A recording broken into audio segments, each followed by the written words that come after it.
Почитувани гледачи на емисијата Пета димензија во спортот во продукција на Буре Весник, добро вечер од тимот на Буре Весник во 14-та емисија на овој независен проект, кој, како што реков и ќе повторам, оди во продукција на Буре Весник. Во нашиот живот, во нашиот спортски живот, во нашите секојдневни околности, сме научени на подими, на падови, на порази, на победи и секогаш од тешките ситуации, од неизвестните ситуации, кога се соочуваме со предизвик да излеземе посилни, да бидеме потврсти и секогаш да одиме напред, иако многу пати велам, за да одиме напред успешно, мораме да гледаме во нашиот ретровизор и да се осврнеме на сите оние грешки и да извлечеме ново искуство. Деновите што се зад нас нанесоа една непријатна епизода кога е во прашање целокупниот тим, целокупниот естаблишмент, целокупното, да кажам, семејство на Буре Весник. Секако, предпоставам дека знаете, идејниот творец, човекот кој целиот живот го посвети на Буре Весник, го посвети на слободното новинарство, нашиот колега, нашиот пријател од минатиот век, нашиот другар Зоран Божиновски беше физички нападнат и претепан пред својот дом во Битола. Овој немил настан не прави сите нас на некој начин да размислуваме каде оди ова наше општество, каде оди нашата држава, да размислуваме и спортски, и човечки, и фудбалски, дали ова му се случило на Зоран, а утре може да ми се случи мене, да му се случи на мојот комшија, на мојот браточет, на мојот пријател од фудбалскиот тим, на тренерот, селекторот и така натаму. Длабоко сум убеден дека ова што не снајде сите нас, а кој секако најтешко го чувствува и најтешко низ него поминува собственикот на Буре Весник, реков нашиот Зоран Божиновски, ќе мора да има своја завршница, ќе мора да се најдат луѓето кои на било каков начин стојат за тоа, и тоа не заради нас, не заради нашето семејство на Буре Весник, не заради повредите и сето она кое Зоран го доживеа, туку заради нашата околина, заради сите нас, заради нашата држава, заради нашите деца и ради сето она кое се трудиме и сакаме да го градиме и сакаме да одиме напред и како луѓе, и низ нашите, да речем, приватни животи, и низ нашите професионални животи, и низ нашите фудбалски манири, доживувања, и низ целокупните спортски активности. Претепан Зоран Божиновски во Битола пред домот на супругата. Не е прв напад кон истиот, но може би упатува на заклучокот дека колку и да сме различни во полемиката, во чувството колку сме тангирани, може би повредени од некакви текстови што тој ги објавува, дека границата која што не сме да се помине е да дозволиме на ваков начин дека може некој да се пресметува на улица. Колку за вас е овој ургентен случај? Се огласија шефот на државата, новинарските здруженија, Агенцијата за аудиовизуелни медиуми, затоа што е важен брзиот одговор. Ова е приоритет на секторот за внатрешни работи во Битола, кои што работат на целосно расветлување. Јас го осудувам овој напад заради тоа што не станува збор овде само за новинар. Станува збор за човек. Ние не смееме да дозволиме да имаме напад на било кој од X причини. Постојат многу причини на основа на кои што може да се бараат некакви оправдувања од тие што ги направиле ваквите работи, меѓутоа нема оправдување за напад, за насилство во било кој во државата. Така да во моментот интензивно се работи, подигнати се камери од 31 место во делот на трасата во која што се движеле луѓето и така натаму. Првични сознанија се прибираат, сега се применуваат и други истражни мерки кои што се побарани од страна на обвинителството да бидат спроведени, така да сметам дека ќе дојдеме брзо до одговорот и на ова прашање. Тоа е многу важно да се дојде до одговор, без разлика кој и зашто бил нападнат. Кога сме кај спортот, кога сме кај фудбалот и сите настани поврзани со него, вклучувајќи го и насилството, ние како луѓе кои сето тоа го детектираме, не треба да стоиме со затворени очи. Работите, вистината, оно што сме го видели, оно што го знаеме, оно што го поседуваме како материјал, како документи, како информација, треба да го пласираме. Треба да оди во јавноста, а јавноста нека суди. Во таа насока, центрите на моќ не можат да го сопрат слободниот разум, не можат да ги сопрат размислувањата, не можат да ги сопрат фактите. Секој кој мисли спротивно од ова, само ќе најде на еден зид, на друг зид, на трет зид и некогаш тој зид ќе се урне врз него и ќе го поклопи. Во таа насока се надеваме дека нашиот професионализам и ова вечер ќе дојде до израз, а вечерва ќе зборуваме за фудбалот, ќе зборуваме за мондијалите, ќе зборуваме за месец ноември, каде што за прв пат во историјата на светските фудбалски првенства ќе се игра еден мондијал 22 поред. Почитувани гледачи, претпоставувам, мои драги фудбалмани, претпоставувате дека зборувам за светското фудбалско првенство Катар 2022 година. Рековме мондијалот во Катар, кој ќе се игра од 20 ноември до 18 декември годинава на 8 стадиони во ова мала арапска земја, ќе биде 22 поред. Во таа насока, интересна е историјата на мондијалите, интересен е идејниот творец на овие светски фудбалски првенства, интересна е традицијата и сето она што е поврзано со сите овие досега одржани 21 мондијал. Некаде пред Втората светска војна, десетина години, или поточно 1930 година, беше организиран првиот мондијал, првото светско фудбалско првенство во далечниот Уругвај. Учествуваа неколку репрезентации кои беа поканети од организаторот и ова светско фудбалско првенство се памети по тоа што не се одиграа, односно не се одржаа квалификации, туку сите репрезентации допотуваа во Уругвај, да не речам во Монтевидео, на стапија на турнирот и беа де факто гости поканети од ФИФА.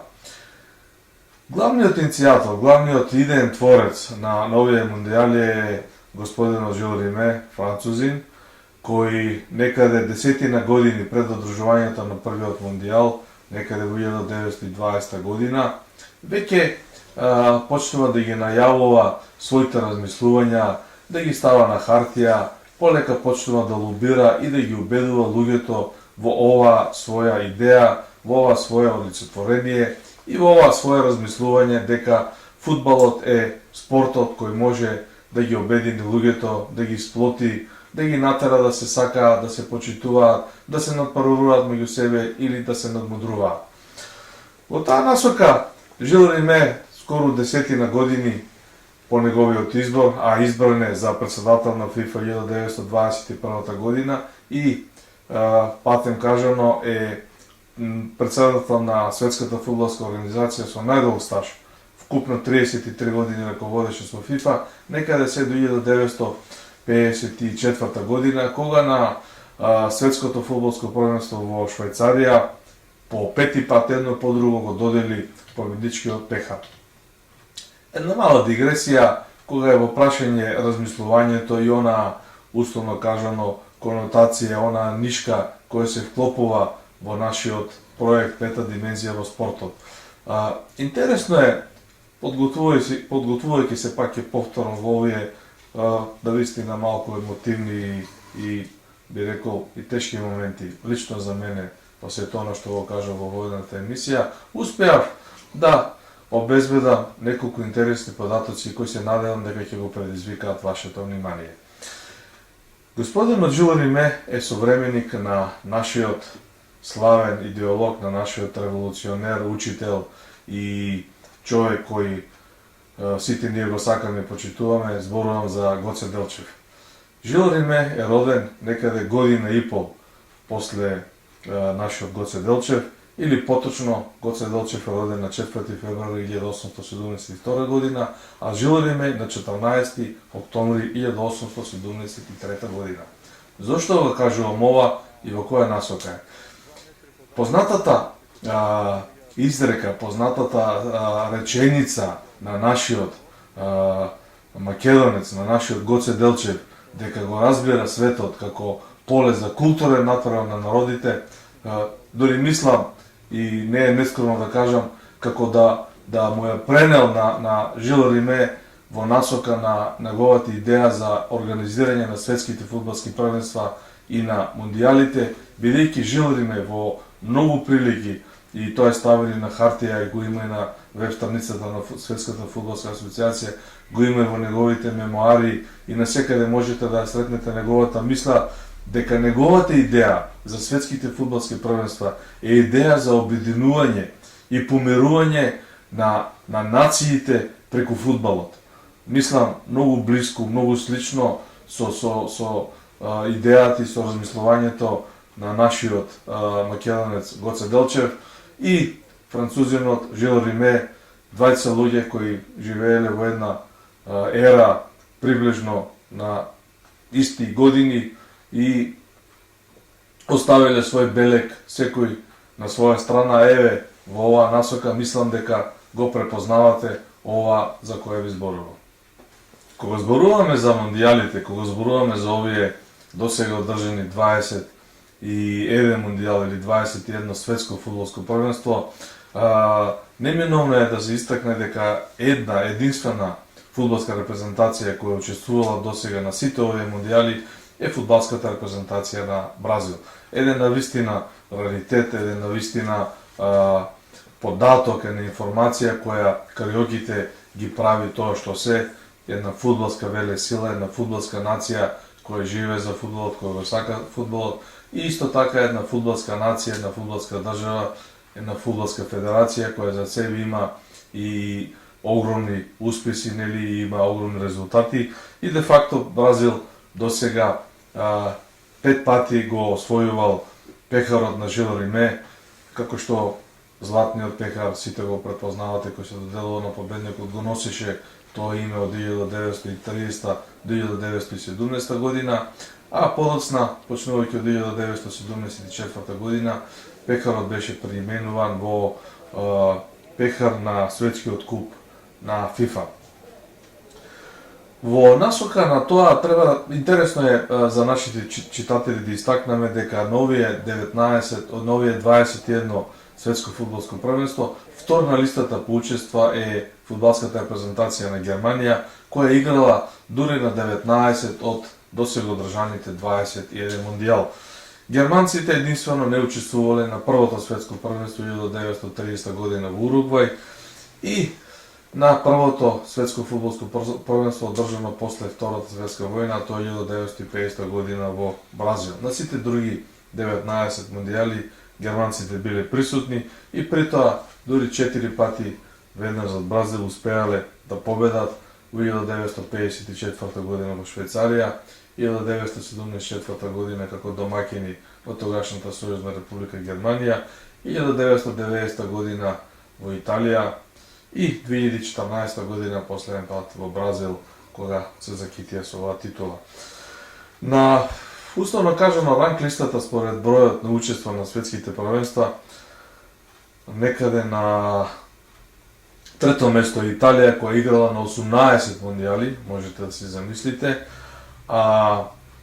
Интересно е што не играла 1930 година на првото светско првенство во Уругвај, 1958 година исто така италијанците не успеале да се квалификуваат на завршницата на мундијалот и на последното светско фудбалско првенство 2018 година, кога исто така не успеа да изборат пласман.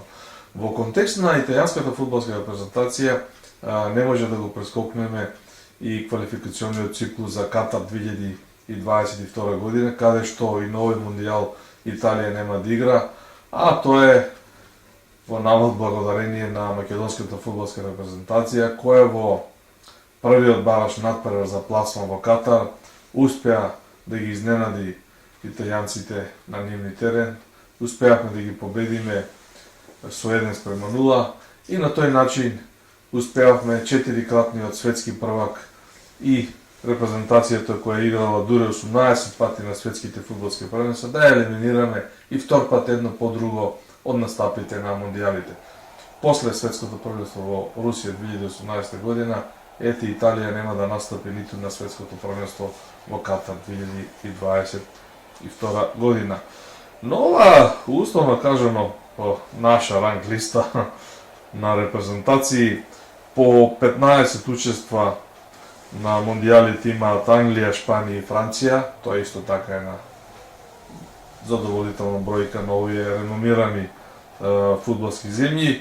А тука некаде се и Белгија и Уругвај, кои имаат по 13 настапи на светските фудбалски првенства, додека Холандија некако го заокружува овој круг со само 9 настапи на досега одржаните 21 светско првенство. Зборувајќи за ова, кога се во прашање трофеите, треба да се истакне дека италијанците 4 пати, реков, го освојувале светското фудбалско првенство, а од јужноамериканците Аргентина и Уругвај по 2 пати успеале да победат. Во Европа Франција 2 пати исто беше победник на мондијалите, додека Англија и Шпанија поеднаш успеа да го освојат мондијалот и да бидат запишени во антологијата како победници на светското фудбалско првенство.